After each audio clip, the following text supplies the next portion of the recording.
Hello, you're watching the Star News Update. I'm Anita Gabriel. The Inspector General of Police, Tan Sri Musa Hassan, said Tuesday police will be calling in 11 political leaders suspected of being behind the protests against the Internal Security Act ISA last Saturday. He, however, did not say who these leaders were. More than 20,000 people gathered in Kuala Lumpur to protest against the ISA on Saturday.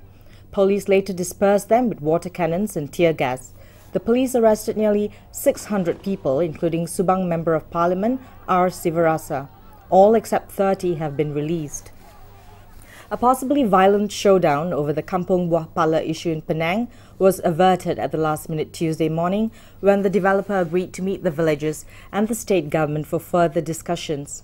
About 100 villagers had formed a human shield in the morning to prevent the demolition of their homes that were scheduled for Tuesday. As policemen were deployed, representatives from non-governmental organizations and political parties gathered in growing numbers. Penang Deputy Chief Minister 2P Ramasamy assured villagers that there would be no demolition today. An agreement was reached during a meeting that no demolition will take place pending disposal of the revision application by the residents in the federal court on the order of vacant possession obtained by developer Nus Metro Sendirian Berhad and landowner Koperasi Pegawai Kerajaan Negeri Pulau Pinang. The Standard 6, Form 3 and Form 5 government examinations will be held as scheduled despite the influenza A H1N1 pandemic, Deputy Prime Minister Tan Sri Muhyiddin announced Tuesday. Muhyiddin, who is also the Education Minister, said no decision had been made on a proposal to bring forward the third midterm school holidays, scheduled from August 22nd to 30th. Meanwhile, 40 new cases of influenza A H1N1 have been detected in the last 24 hours up to 8 a.m. Tuesday. However, there were no deaths. Deputy Prime Minister Tan Sri Muhyiddin says that of the 14 cases, 13 were from 3 clusters. The remaining case was sporadic or isolated. One patient is in intensive care and the rest are receiving outpatient treatment.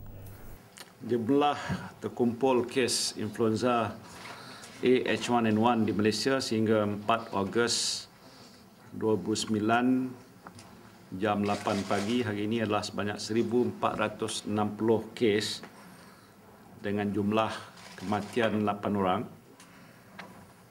Daripada jumlah itu 574 39.4% merupakan kes import dan 886 iaitu 60.6% adalah kes jangkitan tempatan. He says 1,410 of the patients had recovered and only 27 were still getting treatment in the hospitals. 10 cases are in intensive care, while 23 were receiving antiviral treatment at home. He said this after chairing the meeting of the National Interministerial Committee on the H1N1 pandemic in Putrajaya Tuesday. Selangor PAS wants the state government to include beer in its ban on the sale of alcohol in all Muslim majority areas and State Executive Councillor Ronnie Liu to be removed from his post as head of local government.